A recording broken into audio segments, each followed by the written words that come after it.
This is one of the tweets that has to do with the granting access to the documents. Okay, let's go into it. Life is strange. It's puzzling how a beautiful, kind soul like Princess Diana could birth this monster. I won't wish William Parker Bowles as a brother to my worst enemy. Okay, there's the link of this archive. Okay, Case had worked for David Cameron and Theresa May before becoming William's private secretary. I remember when I came across a tweet that says a government person who's gonna work for William, I knew it was bad news.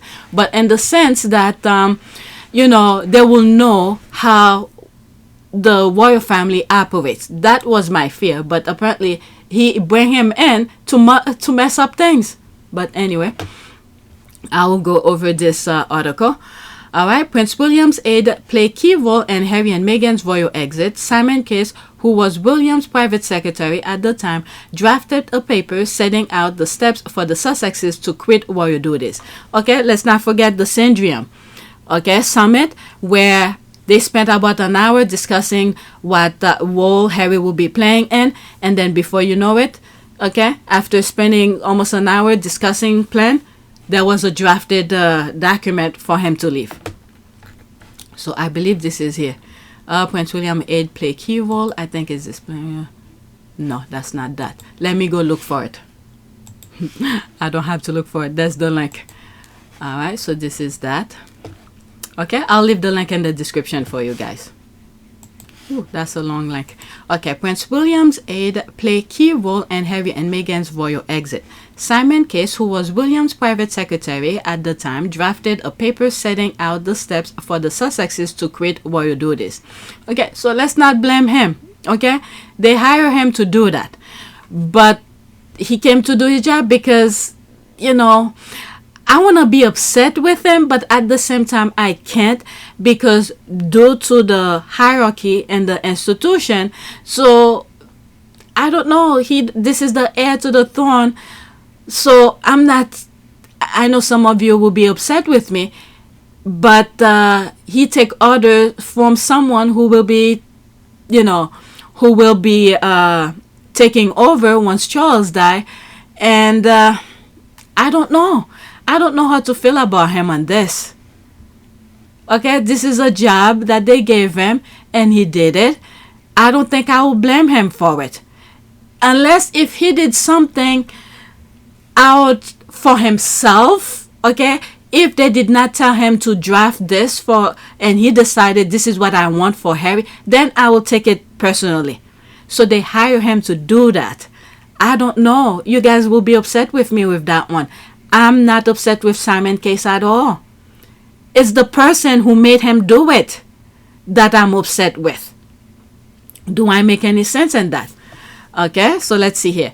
Prince William's former aide, Simon Case, was responsible for drafting a key document about Prince Harry quitting royal duties, court papers state. This week, the Duke of Sussex lost his High Court attempt to have his armed police security reinstated every time he visits Britain. A legal spokesman for the Duke said that the world seek justice by appealing against the decision. Ooh, I started coughing. Alright, so I believe that's where I left. Okay, let's read this paragraph. This week, the Duke of Sussex lost his High Court attempt to have his armed police security reinstated every time he visits Britain. A legal spokesman for the Duke said that he will seek justice by appealing against the decision. A 51-page judgment in the case, I just click on it, I have it. I'm gonna look at that. Reveal how the detail of the Sussexes' departure from royal duties were rich.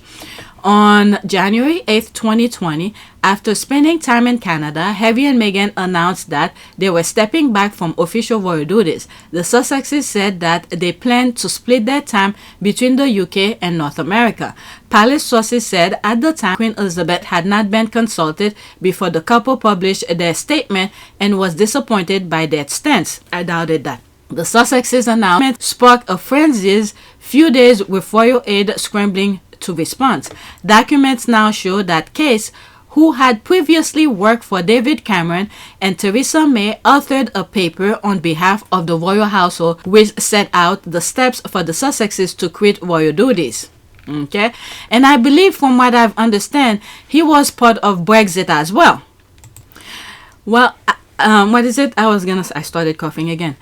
I believe he was part of Brexit as well. Let's look it up.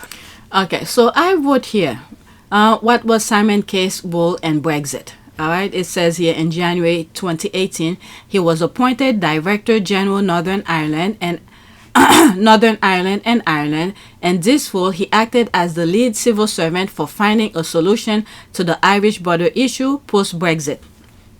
As I'm reading this, I know many of you will be upset at me.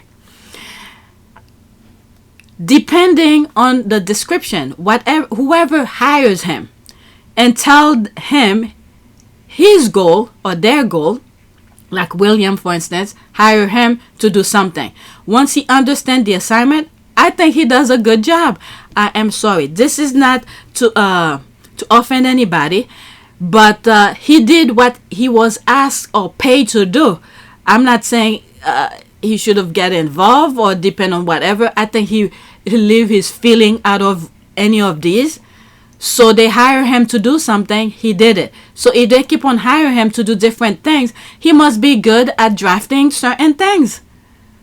That's the way that I see it. Okay? So the people we should be upset at is the people who hire him to do those things. And these are the foot soldiers sometimes I pray for, that they come with common sense and see things for better for the country as a whole. So he's one of the foot soldiers they hire, and then he just remove his personal feeling out of it and he does the job. But anyway, I read this. Documents now show that Case, who had previously worked for David Cameron and Theresa May, authored a paper on behalf of the royal household which set out the steps for the Sussexes to create royal duties. Court papers state, quote, on January 8, 2020, an announcement was made in relation to the claimant, the Duke of Sussex, stepping back from official royal duties and a public role. On January 11, 2020, Sir Edward Young, the late Queen's private secretary, let's not forget with this guy, Sir Edward Young, this is someone that Charles and, what's the other one, and Andrew put in place and remove the secretary that was there before. Okay, because the secretary that was there before was not doing what Charles and Andrew wanted to do. So Charles and Andrew decided to remove the previous secretary and put Edward Young. Okay, keep that in mind every time you see his name pop up into the security aspect of things. Okay, the late Queen's private secretary emailed the claimant, Heir, with a draft paper, which is what he did, which was largely the work of Simon Case, there it is here, concerning the detailed arrangement to give effect to the announcement. Quote, following a meeting, I didn't read all of the court documents. I skip a lot because I didn't want to read 51 pages. All right, so this is like a summary of it. Following a meeting at Syndrome on January 13, 2020, what the claimant described as an agreement of sort was reached, which has been described in the media as the Syndrome Agreement. Began to address Granny about the 5 options. Your Majesty, you've seen the 5 options? Yes, she said. We all had. They'd been emailed to us. 5 different ways of proceeding. Option 1 was continuance of the status quo. Meg and I don't leave. Everyone tries to go back to normal. Option 5 was full severance. No royal role, no working for Granny, and total loss of security. Option 3 was somewhere in between. A compromise, closest to what we'd originally proposed.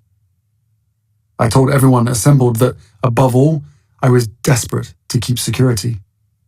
That was what worried me most, my family's physical safety. I wanted to prevent a repeat of history, another untimely death like the one that had rocked this family to its core 23 years earlier, and from which we were still trying to recover. I'd consulted with several palace veterans, people who knew the inner workings of the monarchy and its history, and they all said option 3 was best for all parties. Meg and I living elsewhere part of the year, continuing our work, retaining security, returning to Britain for charities, ceremonies, events. Sensible solution, these palace veterans said, and eminently doable. But the family, of course, pushed me to take option 1. Barring that, they would only accept option 5. We discussed the 5 options for nearly an hour. At last, the bee got up and went round the table, handing out a draft of a statement the palace would soon be releasing, announcing implementation of option 5. Wait, I'm confused. You've already drafted a statement? Before any discussion? Announcing option 5? In other words, the fix was in this whole time? This summit was just for show? No answer. It is understood that case paper listed a series of 5 bullet point options for the Sussexes. Okay? And this is the part where Harry wanted to do the half in and half out, but at the end, it seems like the palace had already made its own choice for him. Okay? Keep that in mind. Barring that, they would only accept option 5. We discussed the 5 options for nearly an hour. At last, the bee got up and went round the table, handing out a draft of a statement the palace would soon be releasing, announcing implementation of option 5. Wait, I'm confused. You've already drafted a statement? Before any discussion? Announcing option 5? In other words, the fix was in this whole time? This summit was just for show? No answer. I have the audio of Harry saying that in his book, Spare. Okay, so let's continue. Harry wrote in his autobiography, Spare, that option 1 was the status quo. Quote, Meghan and I don't live. Everyone tries to go back to normal. Okay, and quote, option 5 was full severance, no royal rule, no working for Granny, and total loss of security. Option 3 was somewhere in between, closest to what we've originally proposed. Okay, but Harry went on to describe the entire meeting as a fix because an aide got up after nearly an hour of debating the option. This is exactly what the paraphrasing is quoting exactly what he said in the book. Handing out a draft of a statement the palace will soon be releasing, announcing implementation of option 5. Harry adds, quote, in other words, the fix was in this whole time. This summit was just for show. Okay. The fact that case acting for Prince William was so integral to the final outcome of Harry's departure from royal life will cast further doubt on whether the brothers can ever be reconciled. Again, this part, I'm sorry to say, I cannot blame. I don't know why they made a big deal about Simon Case. Senior royal, who is higher than Harry, asked him to do something for the firm. So he did it for the firm. I cannot blame him. I cannot blame Simon Case. If they call him to court, I think Harry better not. Harry better not, because he will lose that one, because this is a job that he was asked to do and he did it. The blame should be on who asked Simon Case to do the job. This is where the blame should be. Okay, so there's that. The Duke is also said to have learned that members of the royal household sat on the Royal and VIP Executive Committee, RAVIC, the body which make decision about the security provision for members of the royal family. An insider said, quote, Case wasn't always on RAVIC, but at this time he was there to do the job for the royal household as an institution. Oh, I didn't know that part. There was a part where I was reading where they list certain names. I remember, was it paragraph 6? There were some names. Paragraph 7, another name. I have to look at this again. Very few people know the amount of delegate power the household held on RAVIC. Case was a professional technocrat. I think so too. I really think so too. So he's a very smart man. But what they're asking him to do was evil thing though. I'm sorry to say. But he did it. Okay? A technocrat with a gift for navigating the awkward nitty-gritty of a situation and getting a desired result. I think so too. I really think so too. We should not blame him that much. It's the people who hire him to do the job we should blame on. Okay? Following his stint in the palace, Case, now 45, returned to Whitehall and was appointed cabinet secretary and head of civil servant in 2020. If they're giving him those high-level positions, he must be really good at it. He must be really good at it. Okay? I'm sorry, squaddies, if you come after me on that. Okay? It's the people who's hire him to do the thing. He look at the things and he see what fits and he does it based on the job description, what they told him to do. Okay, for Harry and Meghan, their breakaway from royal duties meant restriction on their right to police security every time they returned to visit Britain. Vivek instead created a bespoke arrangement with access to security assessed on a case-to-case basis, providing they gave at least 28 days notice on each trip. Harry fought the decision, with his legal team arguing that he remained the fifth in line to the throne and that the threat level will not decrease merely because he was no longer a full-time working member of the royal family. That is a reasonable argument. Okay, and High Court judgment this week, Mr. Justice Lane dismissed the Duke application for a judicial review, saying, quote, the evidence shows no irrationality or other unlawfulness. I think the judge had this one wrong. Okay, and the decision making. Lane ruled that the bespoke process for the Duke's security entitlement was and is legally sound. A legal spokesman for the Duke said that he will appeal against the decision.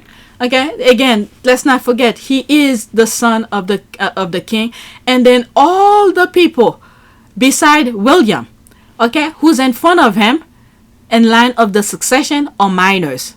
Okay, let's not forget all of that. All right, so there's something there's so many things I'm learning from this. Let's see that one. There's one I already opened. What he got wrong for the, I believe it was this one. The 7, I'll go back to this. It's loading right now.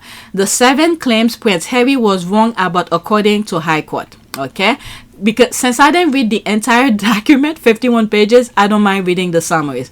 The prince failed to overturn the decision to remove full police protection for him and Meghan when they are in the UK. Okay, the Duke of Sussex has lost his case for a review of the decision, cut his automatic entitlement of taxpayers' funding security when he visited the UK. Again, side note, he was willing to pay for it. Okay, let's not forget about that.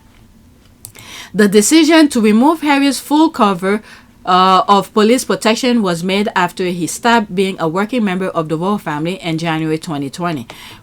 Here we examine claims Harry made as part of his case and what the judge, Mr. Justice Lane, ruled. 1. Secret decision on security. Harry claimed the decision to stop his security was made in secret without his knowledge. The High Court judge said, quote, a paper provided by the royal household in January 2020 warned the claimant that he will likely need private security. Sir Mark Sedwell, now Lord Sedwell, who was the cabinet secretary at the time, explained to Fiona McOwen, Harry's private secretary, that the Duke should have no expectation of his exiting security arrangement remaining the same. Okay. The committee did not follow its own policies. Okay, Harry said he was considered an exceptional member of those covered by the Royal and VIP Executive Committee, Vivek, which decided who is entitled to royal protection, but it did not follow its own policies when considering his security need. And I think there was another member. What was it? RMB. When I was doing the video, I had a hard time knowing what it was. But it's another group that look into high risk people who should get security, and then based on their assessment, they will send their final review to Vivek. Okay, this is what Harry wanted them to review his level of if he needs security, so Vivek could provide that. Okay, so they prevent that to happen. And I agree with Harry on that, and I think the judge got it wrong. Okay, the judge said this was an inappropriate formalist interpretation of Vivek process. 3. Harry too exceptional to cut off protection. Okay, Harry said he was an exceptional individual whose circumstances meant he should have ongoing presence among the VIP covered by security. The judge said the bespoke process devised for Harry and the Vivek decision of 28 February 2020 was and is legally sound. Okay, so let's leave it as that, because there have been ongoing threat.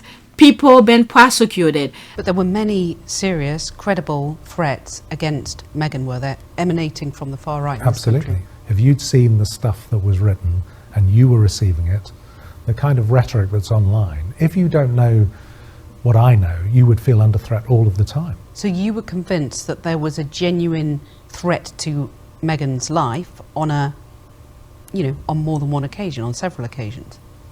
We had teams investigating it. People have been prosecuted for those threats.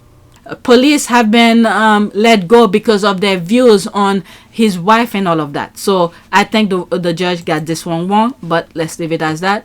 God has Harry. 4. Committee chairman contradicted himself. Harry criticized Sir Richard Mottram, who was the chairman of RAVIC until 2021, for the contradictory position of claiming to make decisions on a case-by-case basis while also having another VIP category for non-royals who are entitled to security. Yeah, like retired prime minister and other things. The judge said RAVIC was not only entitled but obligated to approach matters on a case-by-case basis as regards certain cases given their exceptional characteristic. Like Harry, all the threat that been going on. Okay, so that's that. He got that one as well, I think. Not Harry, the judge. 5. No consideration of attack. Harry claimed that RAVIC failed to consider the impact of a successful attack on him for the UK reputation. The judge said it was bizarre to suggest the highly experienced chair RAVIC did not consider this. Okay. 6. Offer to pay the cost not taking into account. Harry complained that his offer to pay for the cost protective security was not taken into account by RAVIC. The judge said Mottram stated the offer would have been refused as a person is that is either entitled to the relevant protection as a member of RAVIC cohort or they are not. Okay, so at least Harry put it out there. Let's just say that. Okay, 7, because we're still hearing the derangers saying, oh, he wants taxpayers funded. There's Harry said he will pay for it. They refuse, so it's not his fault in that part. Okay, 7, irrational to expect 28 days notice.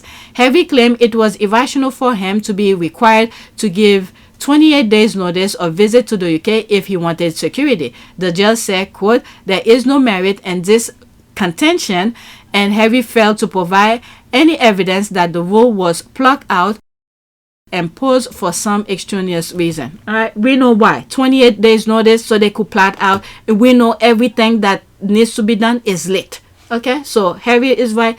You know, at least you did your part. The world see what's going on. So there's that. This thing